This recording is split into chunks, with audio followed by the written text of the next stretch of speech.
सुना था। तो आज जो नया नाम टीएमसी का दिया है वो है टेरर, ममता, करप्शन। सिद्धार्थनाथ जी, 19 तारीख को क्या छोटी दिवाली आप शिवसेना के संग मनाएंगे या अकेले मनाने वाले हैं? देखिए, वो तो समय बताएगा। 19 का इंतजार करिए, 2 दिन और है, उसके बाद देखेंगे हम किसके साथ बनाएंगे। और इतना ही बस कह सकते हैं कि शिवसेना भी आज हमारे साथ एनडीए का पार्टनर है केंद्र में। नगर निगम में जो घोटाला हो रहा है इसके बारे में आप क्या कह रहे हैं? देखिए, नगर निगम में घोटाला हो रहा है, घोटाला यहाँ हर जगह हो रहा है। एक पहले स्कैम इंडिया हो गया था मनमोहन जी के नीचे, अब स्कैम बंगाल हो गया है ममता जी के नीचे। तो घोटाला तो कहीं भी हो, हर जगह हो रहा है तो वेस्ट बंगाल में।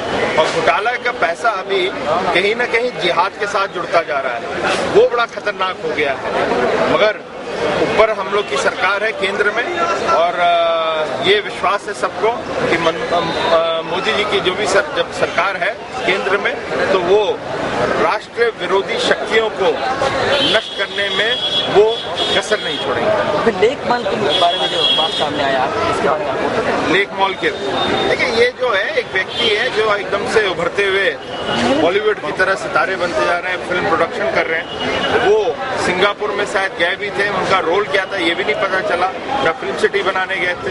हो सकता है यही जो पैसा बचा है उसी को खर्च करने गए हो या छुपाने गए हो, तो ये अब समझ नहीं आ रहा। मगर ये दुर्भाग्यपूर्ण है, जो पैसा टैक्स के माध्यम से जनता के बीच में जाना चाहिए वो एक विशेष व्यक्ति और एक स्टेट फर्म के लिए जाता है। जहाँ पे 60 साल की लीज होती है उसको फायदा देने में टीएमसी जो है, जहाँ पे कॉर्पोरेशन टीएमसी की है, वहाँ पे 30 साल का कर देते हैं। अरे 30 साल का करा तो 30 साल बाद कौन होएगा, उसका अधिकार होता है। मगर आज ही से आप वो अधिकार छीन लें तो मैं तो फिर हम कहीं भी कॉर्पोरेशन जहाँ किसी की भी हो, वो 100-150 साल का हिसाब ही कर दे एक ही दिन में। ये ऐसा हो सकता है? ये असंवैधानिक है, इसलिए हमने अपनी आवाज बुलंद की है।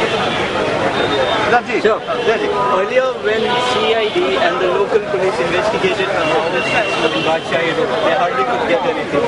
Yesterday, when NIA and NSG searched their operations there, they have recruited bombs and explosives. So what do you think? The investigation lack? Well, all I can say, when you go into investigation and search, if you go with the intention of finding the evidence, you will find them.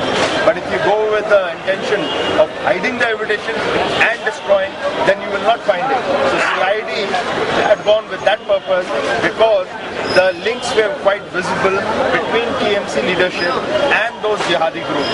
So now when NINSG went, they went to find the evidence and they found the evidence. And that evidence has been found when 8 days back, the CID had gone to the same house with the Bengal police. But they couldn't find that Raksha. But that has been found by NSG and NIA, and the more worrying factor is that the NSG and NIA has also found RDX in large number. So it's been a grand plan which was being, there was a conspiracy of, bigger terrorist attack, be it in India or outside India. But certainly there was going to be a big plan, and that big plan got burst on its own, not because of Mamata Banerjee and her government on 2nd of October at Bardwan. So it's a serious matter, and certainly Mamata Banerjee and her team trying to politicize is not a good idea. This is a national security, and as national security, the state should be cooperating, but unfortunately she will not cooperate because the links of TMC are too deep.